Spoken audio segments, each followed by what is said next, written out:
Yan yung reservation for a slot dun sa Tombori River Cruise which is covered sa ating Osaka Amazing Pass. So, ito siya. So, ang i-activate natin is yung Show Railway QR Code. Perfect photo spot. Nakitang-kita yung castle.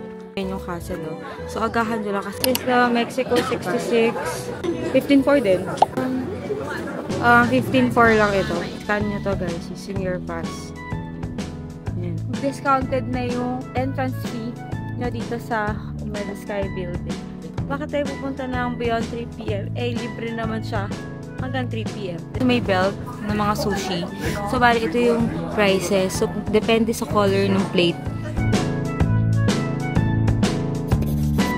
Good morning, guys. Another day, another galaan na naman dito sa Japan. And for today, we are scheduled to tour around Osaka, Japan using the Osaka Amazing Pass. So, ngayon, hindi ko pa siya na-activate. Ipapakita ko sa inyo kung paano. Ang gagawin ko lang is see voucher. And then, i-click nyo yung link na yan. And then, lalabas dyan. Railway, bus, facility, special benefit. I-activate natin is yung Show Railway QR Code. Kasi yung Osaka Amazing Pass, covered niyan yung trains, buses, and mga attractions dito sa Osaka. So, click ko yan. Then, start using. Would you like to use your ticket now? Yes. Confirm. Ayan. So, since lang nakabook sa akin is 2 tao, so, 2 QR code yung makikita ko dyan. And nakikita nyo again, may time para tong Kintetsu Rail Pass eh. So, magbabago from time to time yung QR code dahil hindi to pwede ulit-ulitin. Ipa-flash ko na lang pala dito sa screen yung mga railway na pwede or covered ng Osaka Amazing Pass kasi hindi lahat pwede. Pero, if within the city lang naman, majority kasi kasama. Okay. Okay, guys. So, yung first try ni Rai, nag-error kasi yung tingnan nyo, may timer. 5 seconds na lang. If papasok na kayo or lalabas kayo ng train station o yung basta yung ganon, yung entrance, make sure na naka-reset yung QR code kasi hindi siya gagana kapag expire. Around 9 AM, walang tao sa Glicoman. Yan lang. Makaka-angulo kayo dito. So, if you want nice pictures in the morning, 9 AM or mga 8 AM, pwede na. Walang katao-tao. Sarado pa kasing stores eh. Picture tayo dito sa baba saglit. Ulit. Last time nag-picture tayo gabi and sobrang daming tao. Bawi tayo ngayon.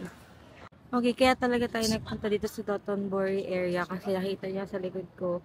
Yan yung reservation for a slot dun sa Tombori River Cruise which is covered sa ating Osaka Amazing Pass. So, ito siya. Bali, since meron tayo Osaka Amazing Pass, libre na yan. Yung 1.5 yan, covered na yan. So, di na tayo magbabayad. All we need to do is reserve our slot. Pause nyo na lang for the time slots. Ayan yung time. Tapos 10 AM siya nagbubukas. Nakapila na kami dito ng 9:16 in the morning. Bali, yung cruise, ano na yan, dyan sa river na yan. 20 minutes yun. Along Glicoman, doon, dadaan yan. 20 minutes ride. Okay, ready nyo lang yung nyo.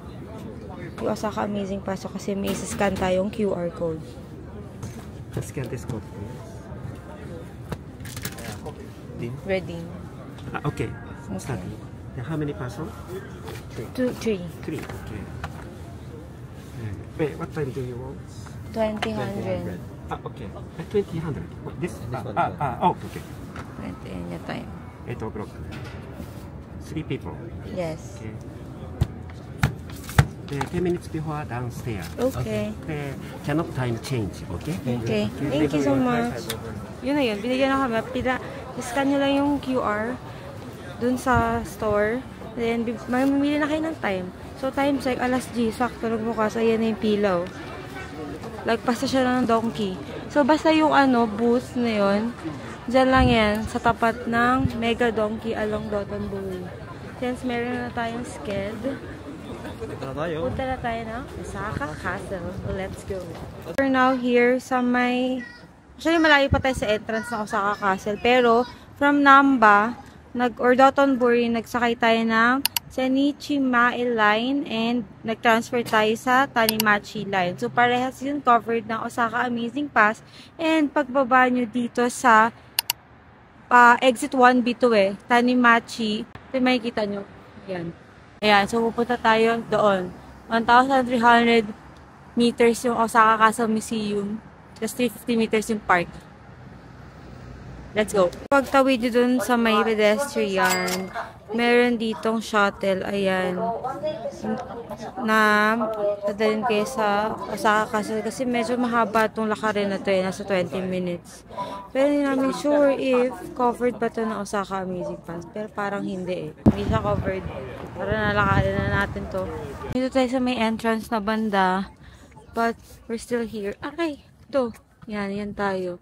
Tapos, ayun pa yung Osaka Castle. So, medyo maraming lalakarin dito, guys. So, if you want, mag-avail na lang kayo ng shuttle. Pero kami, lakarin na lang namin. Yung mga shuttle pala hanggang dito lang sa labas. Akit ka pa dyan, no? Doon dyan. Daan pa puntang castle. Lalakad ka pa din. Pero at least, nabawasan na yung lakad nyo. Guys, bago pala kayo makarating ng castle, ayan sa likod ko kasi yung castle, mag-turn left kayo. Kasi makikita nyo tong spot na to. Ito yung perfect photo spot na kitang-kita yung castle. Diba? Ayan yung castle, oh. So, agahan nyo lang kasi sobrang daming tao dito. Scan nyo to, guys, using your pass. Ayan. Okay. Thank you so much. Tapos, papakita nyo lang dun sa bantay dun na okay na. Ayun, let's go inside. Kasi ang haba ng pila dyan, guys. If hindi kayo mag-avail. Yan. So, if hindi kayo mag-avail ng Osaka Amazing Pass, haba ng pila as in. So, if may pass kayo, dire-diretso lang, scan nyo lang and then pass through na kayo. Yun na yun. Yung pagkakit nyo ng first floor sa Osaka Castle, ito yung mismong nasa tuktok ng roof. Yan yun. Pero, yung nasa taas is replica na lang yun dahil ilang beses na siyang na-restore. And gawa na lang siya sa bronze with gold leaf. Plating. Please be mindful lang din, guys. Kasi merong floors na hindi pwede mag-picture. So, may mga umiikot na guards and then may mga signages na bawal lang cameras. Nandito na tayo sa may observation deck, yung 8th floor ng castle. Nandito tayo nakaharap sa west side. So, 360 view to, pag akit nyo sa pinakataas. So, nakalabas na kami ng Osaka Castle and hindi ko na na-vlog. Napakita sa inyo yung museum kasi meron sa 8th floor, meron din sa pinakababa. Sobrang sikip kasi. So, kabit kami ng dalawa. Pakita ko na lang sa inyo. So, first one ito. Hihi! Ito, tunog. Cute! So, 660 yen ito. This one is 770 yen. Ayan na. May umaalog din na tao. Tao ba to? Basta may umaalog sa gitna. Ayan. Lunch break. So, dito kami sa Yakiniku like malapit dito sa Osaka Castle. In order ko to beef, ribs, and short plate sliced beef medium. Ito yung price na 1, 2, 40. May tax. Ito na siya. Ayan. Let's eat. Look into your gulay. Baka ko lang ito in order kimchi.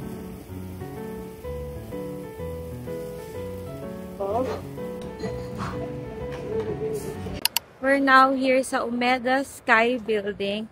And by the way, this is also covered by the Osaka Amazing Pass. And time check 1:51. And yung pass natin, valid lang siya hanggang 1500. Kaya dapat take note lang if avail kayo ng Osaka Amazing Pass, just make sure na aabot kayo dun sa cut-off period. Dahil pagka beyond 1500 kayo pumasok, papakita nyo pa rin yung Osaka Amazing Pass. But, discounted na yung entrance fee nyo dito sa Umeda Sky Building. Kayo pupunta ha, sa Fun Plaza. Medyo mahaba na yung pila kasi na oras na eh. Tapos, sakit kayo sa 3rd floor. Kucho Teien Observatory entrance.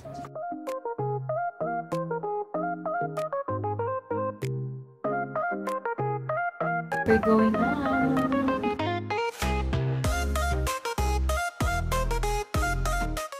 Nabigla naman ako. Nabigla ako, doon na pala agad yung picturean. Yung escalator na aesthetic.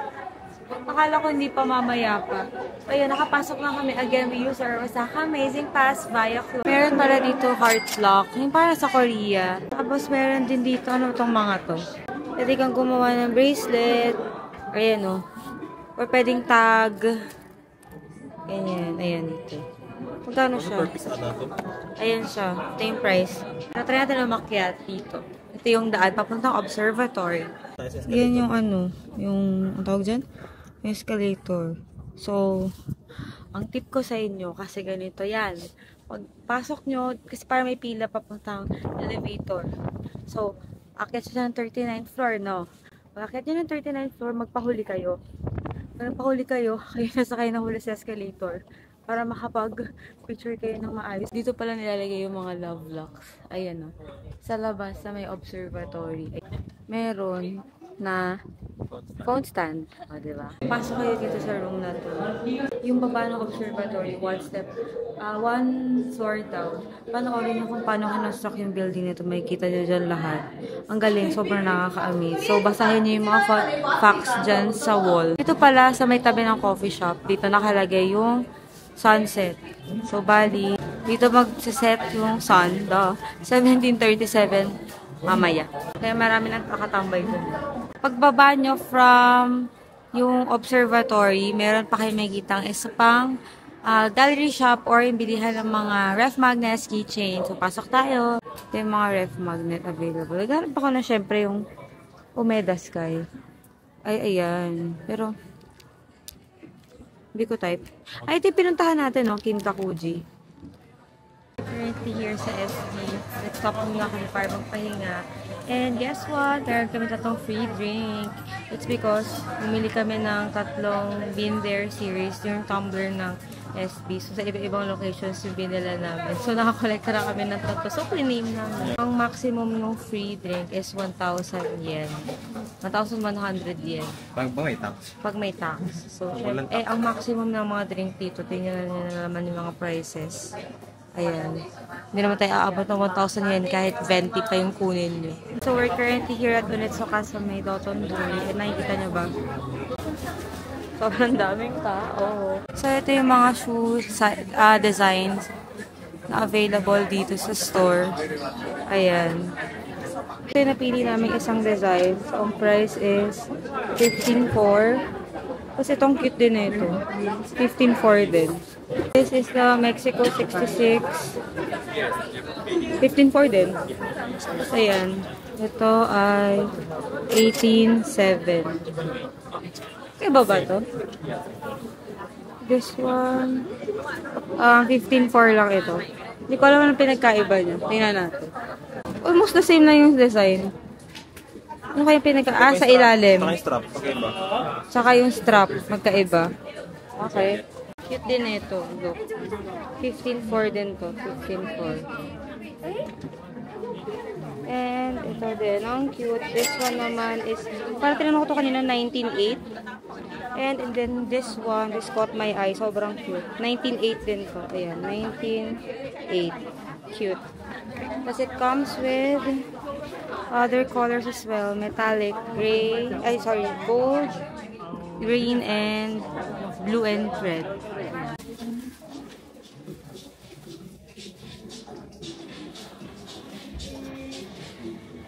So, ito yung napili ko naman. So, Mexico 66 din to. Ayan o, Mexico 66. Tapos ang price is 15,400. So, may gold lang sa likod na accent. Tapos kay mommy, nakuha niya ito. Green. Cute. 15,400 yen din yan. Okay, so now that it's 19:30, 7:30 in the evening, di ba may schedule tayo ng Tombori River Cruise along Dotonbori area ng 8, yung kaninang morning na pinareserve natin. So, dapat kasi 10 minutes before, andun na kayo kasi first come, first serve yung seats. Ito yung tickets pala na binigay sa atin kanina. So, ayan, nakalagay 2,000. So, iaabot lang natin yan doon sa may river cruise na area. So, kung saan tayo pumila kanina, doon lang din banda yung sakayan ng river cruise. Ayan, katapat lang din siya ng donkey, yung mega donkey. Tapos pipila tayo dyan, ayan. 7:40 pa lang.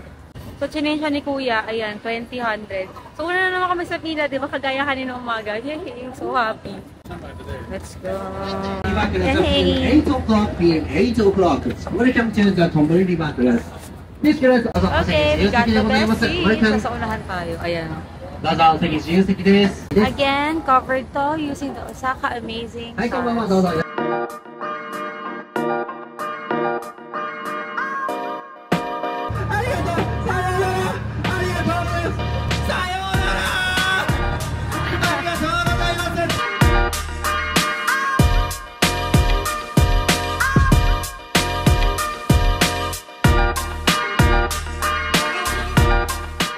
Tapos na tayo mag-Tombor River Cruise and sobrang funny nung ating captain. As in, sobrang hyperactive niya. So if ever, sana siya yung masakyan nyo na guide. Si Yoyo. Ang pangalan niya? Yoyo. Yoyo daw yung pangalan niya. And nandito pa rin tayo sa Dotonbori area dahil gahanap tayo ng kakainan. Wala ng tuna. Wala lang. 65 kilograms daw yan. Anyways, try natin kumain dito. May pila ba? Ah, yeah, may pila. Pila tayo. Ito, pinicture namin. Ito kami ngayon sa may belt ng mga sushi. So, bali, ito yung prices. So, depende sa color ng plate. Pinicture na lang namin para alam namin yung presyo ng mga dadamputin namin. So, yan.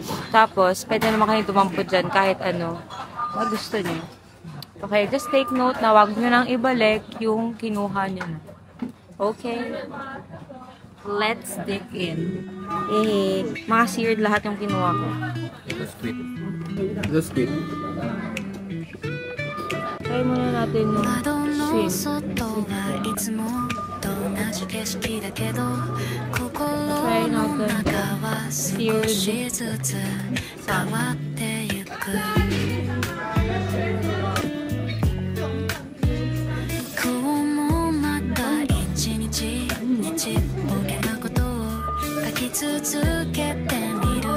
Hindi na namin kumain. Ito lang. Busog. 10 out of 10. Hey guys, I'm so sorry hindi na ako nakapag-vlog doon sa pagbili namin sa Daikoku, yung drugstore, malapit doon sa kinainan natin ng dinner. Insert ko na lang yung clip dyan nung pinagbilihan namin ng parang donkey. Kasi yung donkey medyo mas mahal siya compared to yung mga drugstore. Although, ang advantage with donkey kasi is kompleto yung items. Pero if hindi naman yun yung priority nyo and kung meron din naman siya sa drugstore, might as well mag-drugstore na lang din kayo. Kasi yung drugstore na napuntahan namin is meron, pag naka 30,000 yen ka, meron kang 15% total na discount. So, 10% tax refund plus another 5% on top. Promotion nila yon. Tapos, meron sila if naka 50,000 yen ka, maximum of 18% yung magiging discount nyo. So, sinisibo namin, di ba? Para tayo nag-grocery sa Landers. So, ang total namin is 32,386 or that's 12,000 something. Sa lahat. Yan siya mabuksan eh. Yan. Yan. And, oh my gosh, yan. So, ngayon, problema namin, paano namin yung bakit ito lahat? Kasi, yung mga, pagka nag-avail ka kasi ng tax-free dito sa Japan, especially sa mga consumables, hindi mo siya pwedeng i-consume within Japan. So, hindi mo siya pwedeng buksan. Kaya, naka-ano yan? Naka-failure. Ayan, no? Ayan, naka-lock. Ayan, pwedeng buksan.